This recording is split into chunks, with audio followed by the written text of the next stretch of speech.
This is going to be very extremely interesting. Let me ask you a question. Have you ever thought about passing on your social media passwords and email password to the next generation, to your children, so that they can have access to your content when you are gone?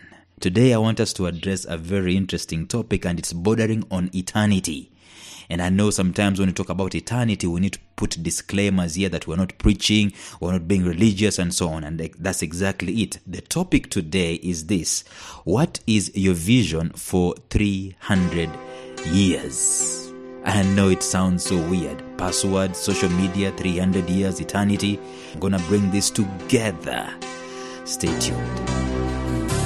Welcome to the Life Signatures podcast with Lawrence Namale. Lawrence is a life coach, author, and keynote speaker who loves to tackle different topics on purpose, productivity, and resilience. His mission in life is to awaken all your boundless possibilities available in you. Life Signatures podcast is dedicated to bring to reality every single person who knows that deep down in their gut, there's got to be more to life than this. And now, here is your host, Lawrence Namale.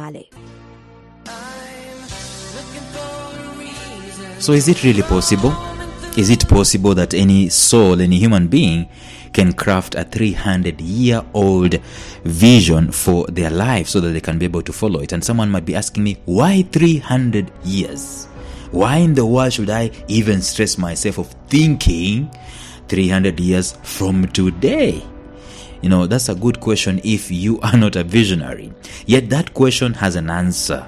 You are only a human being as I am. How in the world will you see 300 years from today? The answer is that you most definitely can. And how you can do it is not necessarily tangibly. And I know I'm already going ahead of myself. It's over 2,000 years since Jesus Christ died, resurrected, ascended to heaven, and so on and so forth.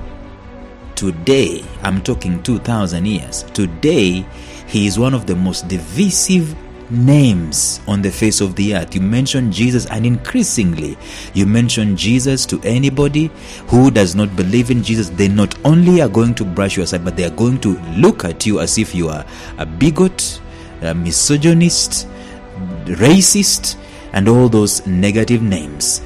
Puritan, and someone who does not want liberality for others. But let us not take it from this man. This man has impacted society 2,000 years down the line, and it's not the only example that we can talk about. We talk about William Wallace, we talk about Martin Luther King Jr., we talk about Mohammed, you talk about Plato, we talk about Isaac Newton. These men, and there are some women, Madame Curie, for example, who have impacted this generation, this world, for years on end. And you can easily say that these people could have looked at life not just for 20 years ahead of them, not just for 2 generations ahead of them.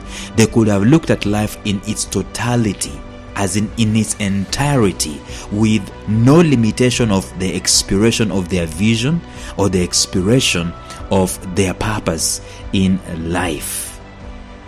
So, how about that for leaving a legacy? How about Jesus for leaving a legacy?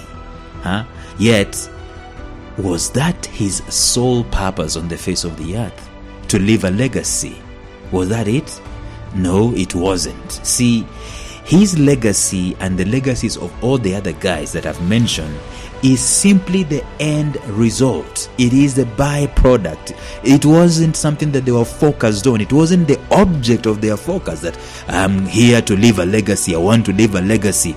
And I know I want to go ahead of myself, and I want to go outside of the topic and just tell you a story about Oprah Winfrey. And I know I've discussed this story some time back. Oprah Winfrey was waxing eloquent some time back when her mentor Maya Angelou was still alive, and she was saying she had just built a school in South Africa, I think, a primary school, and a beautiful primary school. And so she was waxing eloquent and telling Maya Angelou, I think this is gonna be my legacy. Maya Angelou surprised Oprah. She shut her up and told her, you have no clue what your legacy is gonna look like when you are out of this world. You just do what you can do with what you have in your hands now. The legacy is gonna take care of itself. Now, when Jesus Christ was doing the stuff that he was doing, he wasn't saying, this is going to be my legacy. When Muhammad was doing whatever he was doing, he wasn't saying, this is going to be my legacy.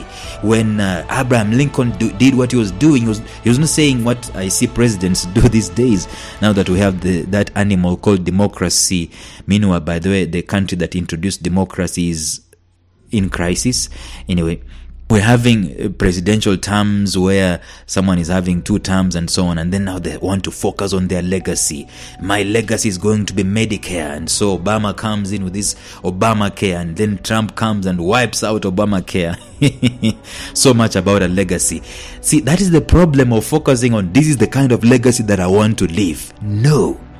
These people, the living the legacy was simply the end result. It was the benefit. It was the consequence of their core vision. It was the consequence of doing something greater than themselves. Jesus' vision was, I came to seek and to save that which was lost. And he paid his life for it.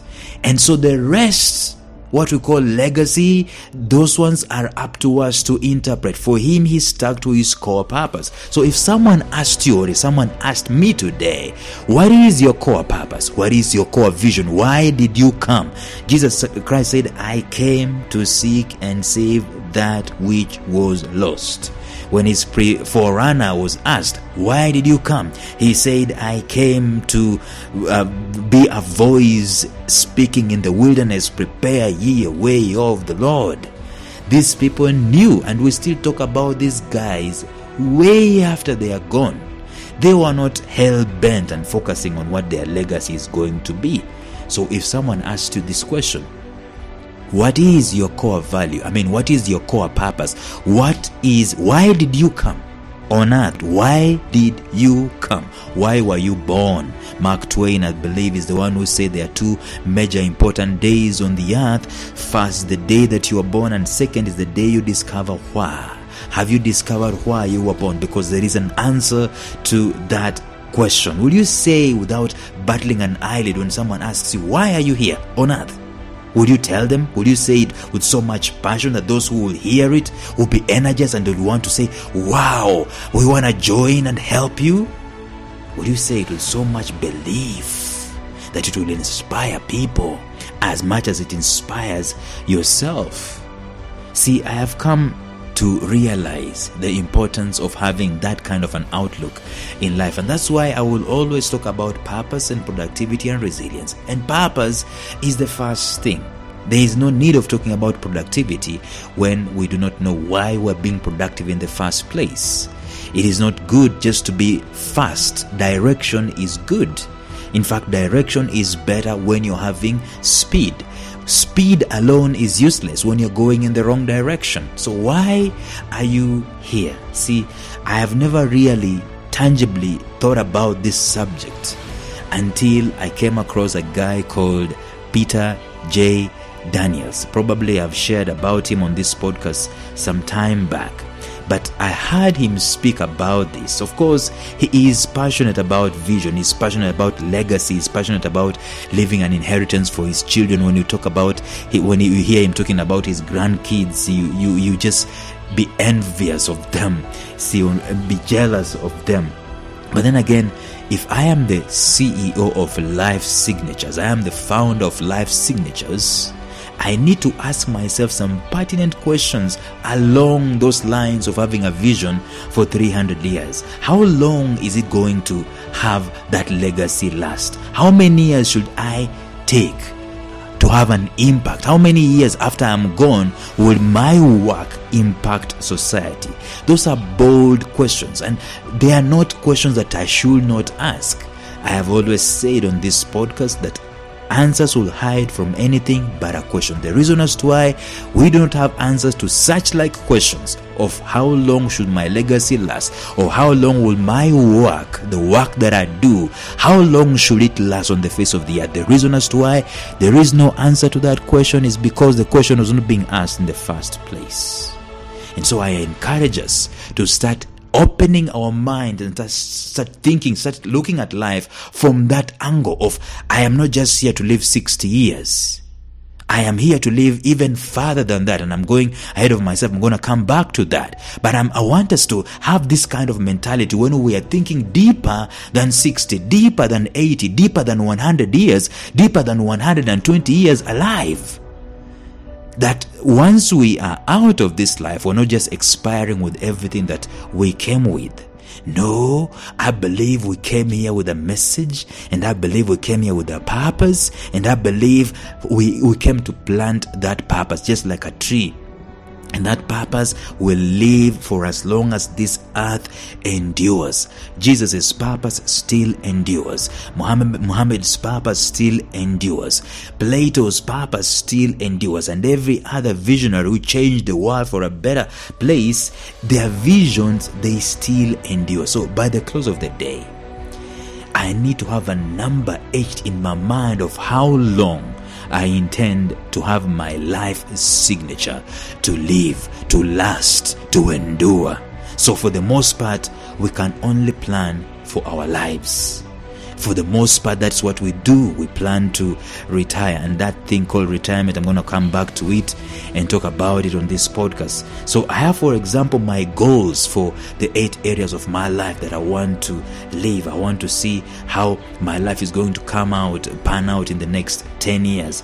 But pray tell me, how do we plan for our children's children? How do I plan for my grandkids and their kids? Give and take, we should have a vision for at least the next 300 years, because 4 generations from now, maybe 5 generations from now, which is not so far, it is going to be 300 years. Listen, I do not remember my great-great-grandfather for anything other than he sired a child who sired a child who sired a child who sired my dad.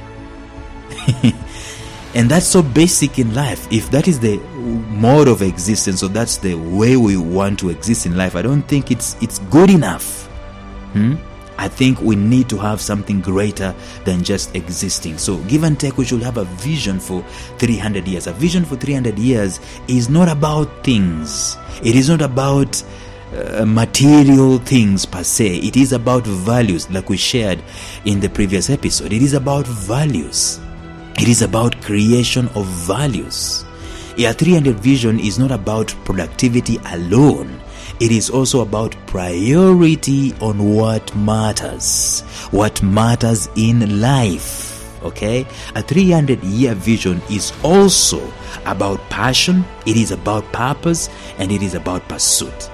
I am thinking the longer a project, the longer the number of years I plan in the future, the clearer and the truer my life signature becomes. If you ever studied the lives of people who have left an impact in life for long, you will find out something about them, something very interesting about them. It is the same thing for each and every single one of those guys. It doesn't vary. Number one, they never really set out to leave a legacy. I have talked about that at length. So number one, they never really set out to leave a legacy. Number two, they had one thing. For the most part, they had one thing that they focused on. Jesus focused on seeking to save that which was lost. John the Baptist focused on preparing a way for the Lord. Abraham Lincoln focused on slaves' emancipation. Martin Luther King Jr. focused on civil rights. Nelson Mandela focused on freedom. For the most part, all these guys are always having one thing they focus on. And you need to come to that level where you have your one thing. What is your one thing? What is your one thing? And this is the definition of your one thing, or this is the composition of your one thing. Your one thing is something that is not necessarily selfish.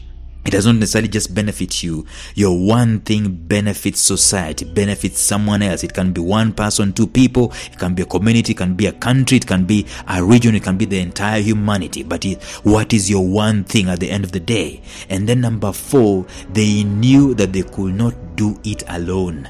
My goodness, if you talk about Abraham Lincoln and his book, the book someone wrote, a book called A Team of Rivals, this man epitomizes this fact that if you have a 300-year vision, if you have something great, something major, something, your one thing that you want to do, you will not do it alone. You will never accomplish it alone.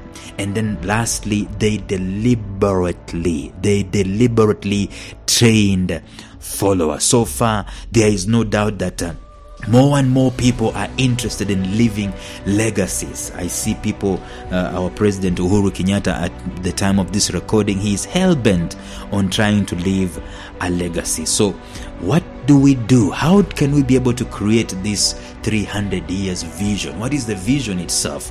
It is much simpler than you think.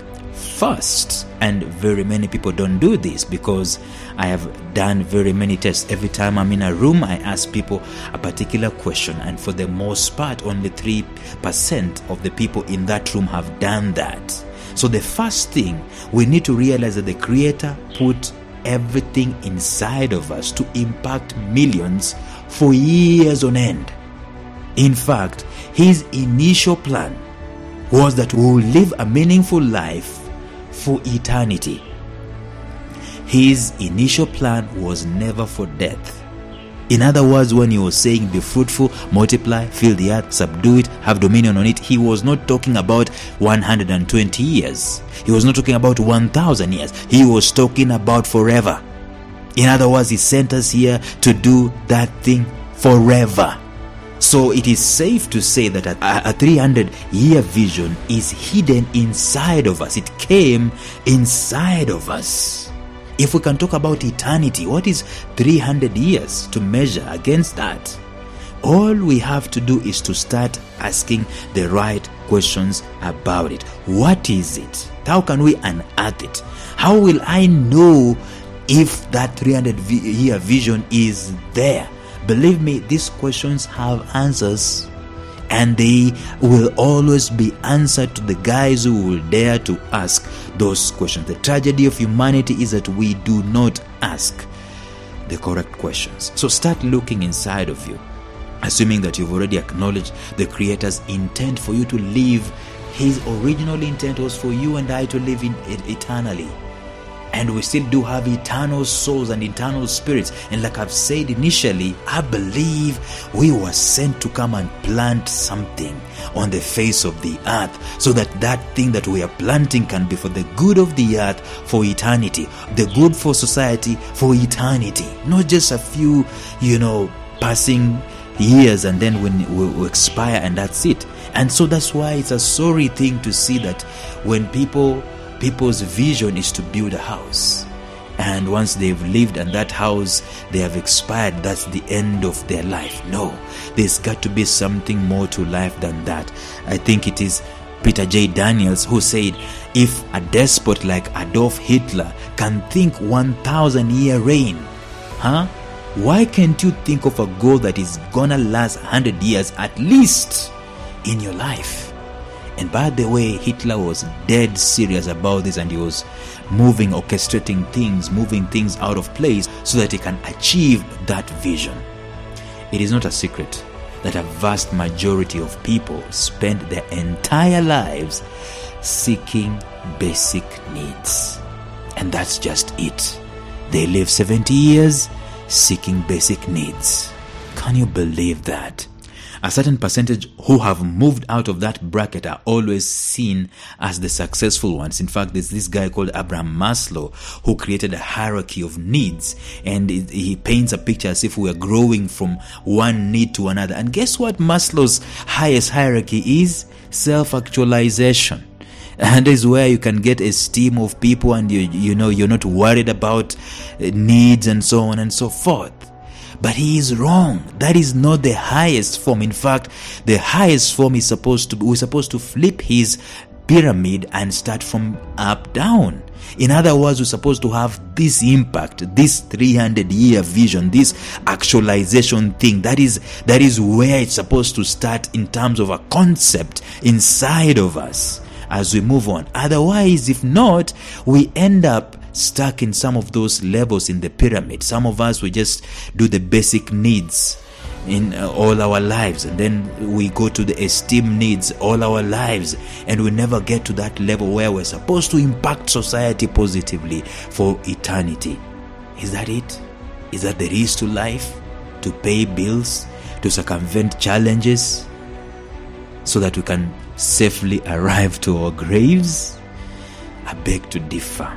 I think the very essence of life is to matter to other people, and today it is as increasingly important because we are living in a world that is self-indulgent, individualistic, selfish increasingly.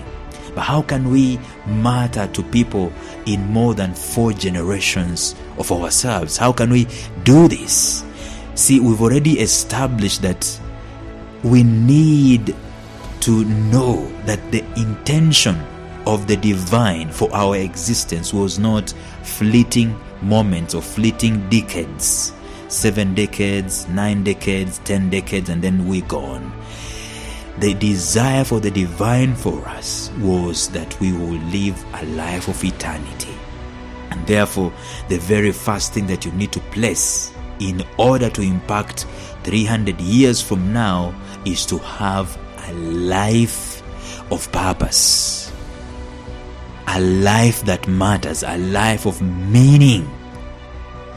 And let me tell you this, because this is actually in the domain of the divine. Because if he desired that we will live for eternity, then he's put eternity inside of our hearts, and he's put purpose inside of our hearts. Once we discover that purpose, guess what? And we do the purpose, then the 300 years, the 1,000 years, the 400 years that we're going to live will be always remembered. There is no purpose that is going to be done that is going to be forgotten. It will always be remembered. And finally, the second thing that we need to do in order to have this 300-year vision, at least, the second thing that we need to do is not only to impact the world with our purpose, but we also need to create a system of preserving and passing on the vision or the purpose to the existing generation and the next generation and the next generation after it. There is a terminology that is normally used a lot. It is the T word, training. So come to think of it, the information we know today has been passed down to us from the previous generations. Guess what? It has been passed to us through training. A huge chunk of what we know today is not discovery. That is new. It is revelation in that which has always been in existence. And sometimes we just build on that revelation. We just build on that knowledge. But that knowledge was passed down to us. But how do we know? How do we know? It was passed down to us through stories. It was passed down to us through inspiration. The world today has afforded us a serious technological advantage to preserve our values, to preserve our cultures, and to pass them on to the next generation. And honestly, if your existence in the world cannot be identified 300 years from now, you will have not only misused technology to impact generations after you, you will also have failed in living a legacy. The point is that we need to realize that impacting people 300 generations from today, or maybe 300 years from today, does not necessarily need for us to die for them like Jesus Christ did. We can pass on this information. So after knowing your purpose, the second most logical thing to do in tandem with living it is passing it down to the next generation. Granted, their purpose might be different from yours, It might be totally different from what you are doing, but no doubt they will share some of your values. That's why values are important. And they will take some inspiration from your comebacks and some lessons from how you did it in order to shape theirs.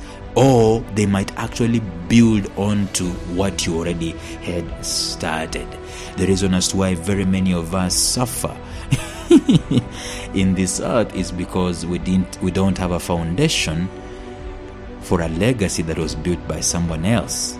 I think the way life has been structured is such that we give platforms, we give foundations to the next generation. We don't just live selfishly, pay bills, die. No, we build something that matters to society so that the next generation can come and improve upon it. My son and my daughter can easily access all the thoughts of mine years from now. In fact, even their kids and their kids can get access to this information. They can take a peek into my thought patterns, into my hang-ups, into my passion, into my dreams, into my mission. I can tell you this, that there is no better place for inspiration than in the home. It is at home that the next generation will receive the direction without question. Passing on the baton to them. Whatever I tell them is the gospel truth. It will shape their character, it will define their thinking patterns, and it will chart out a course for the lives that they want to live. In the content that I'm having, the vision that I'm having, the mission, the purpose, the value that I am having, I can easily have this documented and I can pass them on to them. That's why I was asking you about passwords. Your passwords, the password for your Instagram. Can you share it with your child when you're on your deathbed?